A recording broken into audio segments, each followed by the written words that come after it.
Hi అండి, నమస్తే. Welcome to our channel. Maghapuranam 4వ అధ్యాయము సుమిత్రుని కథ. మాఘపురాణం 1, 2, 3 అధ్యాయాలు మన ఛానల్లో పోస్ట్ చేశానండి.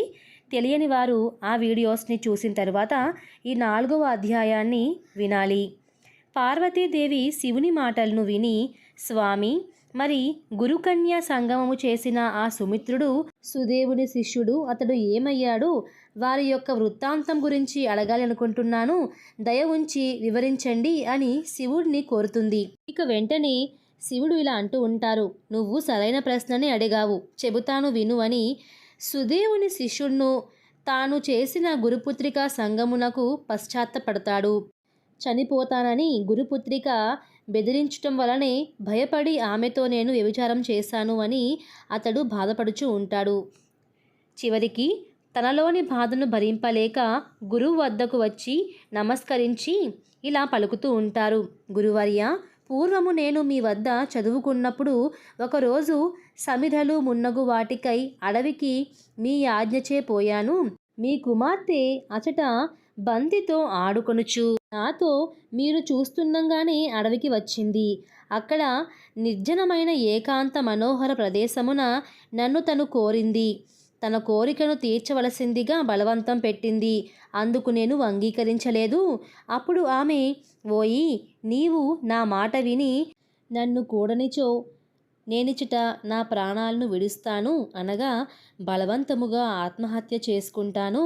నేను లేకుండా నీవింటికి పోయినచో నా తండ్రి నా కుమార్తె ఎక్కడని చెప్పి అడుగుతారు. అప్పుడు నువ్వు ఏమని చెబుతావు? నీ గురువైన నా తండ్రి నా యందలి ప్రేమచే నిన్ను తప్పకుండా శపిస్తారు. మూర్ఖుడా, ఇప్పటికైనను నన్ను పొంది సుఖించుము అని నన్ను వేగముగా కౌగలించుకొనుము రమ్ము, నా కోరిక తీర్చమని అనేక విధములుగా నిర్బంధించింది. నేను మీ శాపమునకు భయపడి ఆ అరణ్యమున నీ పుత్రికతో రమించి ఆమె కోరికను తీర్చితిని. ఆ తరువాత ఈ విషయమును మీకు చెప్పుటకు భయపడితిని. మీ కుమార్తె చేసిన ద్రోహము వలన నేను పాపమును పొందితిని. దయ ఉంచి క్షమించి ఈ పాపమునకు ప్రాయశ్చిత్తమును బోధింపమని చెప్పి ప్రార్థిస్తారు. సుమిత్రుని మాటలను విని సుదేవుడు కొంతసేపు విచారించి ఇలా పలుకుతూ ఉంటాడు, ఓయి, నీవు ఇతరుల ఒత్తిడికి లోనై చేసిన ఈ పాపములకు ప్రాయశ్చిత్తం అడుగుచున్నావు. వినుము, అన్ని నదుల్లో మిక్కిలి ఉత్తమమైన నది గంగా తీరమునకు పోయి 12 సంవత్సరముల పాటు తపమాచరింపుము. అదియే నీకు తగిన ప్రాయశ్చిత్తమని పలికెను. శిష్యుడైన సుమిత్రుడును గురువు చెప్పిన ఉపదేశాన్ని పాటించి గంగా తీరమునకు ప్రయాణమయ్యను. అతడు తన ప్రయాణములో ఒక చోటనొక దివ్యమైన ఆశ్రమాన్ని చూస్తాడు. ప్రయాణం చేయవలసిన అతడు అచ్చట విశ్రమించాలి అని చెప్పి అనుకుంటాడు.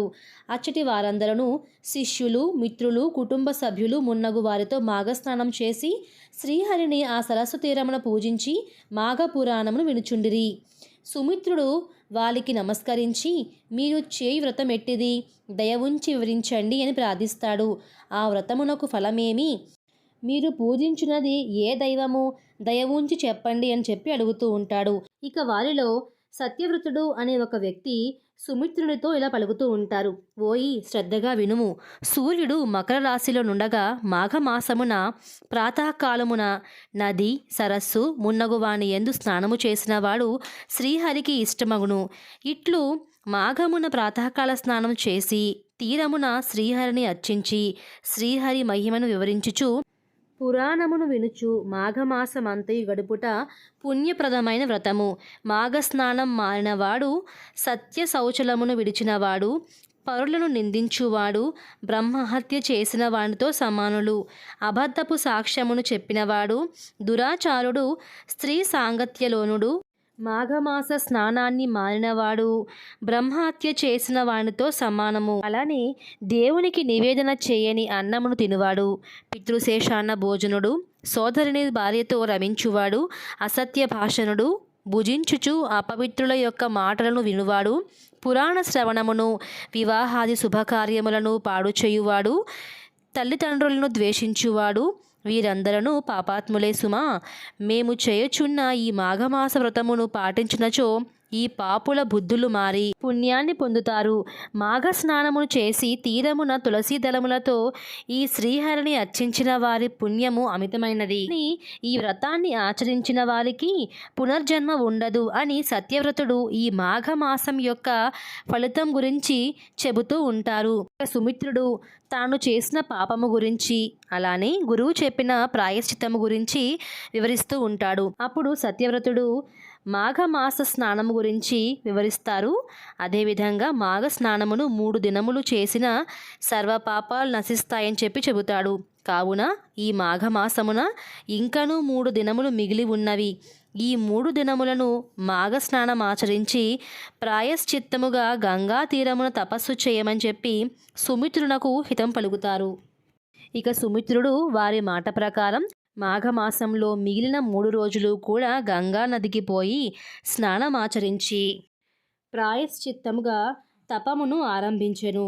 నిశ్చలమైన అతని తపము తీవ్రమై వర్ణింపరానిది. ఈ విధంగా 12 సంవత్సరాలు గడుస్తాయి. అయినను ఆయన ఈ తపస్సును ఆచరిస్తూనే ఉన్నాడు. శ్రీహరి కృపా విశేషమునంది అనుగ్రహీతుడై మాఘస్నాన ప్రభావముచే గంగా తీర తపశ్చర్యచే కేవల ప్రాయశ్చిత్తమునేగాక మోక్షమును కూడా పొందెను అంటూ ఆ మహాశివుడు పార్వతి నీవడిగిన సుదేవ శిష్యుడగు సుమిత్రుడి వృత్తాంతమును పూర్తిగా చెప్పాను. శ్రీహరి పూజానంతరం ఈ కథను ఒక్కసారి చదివినను వైకుంఠమును చేరును.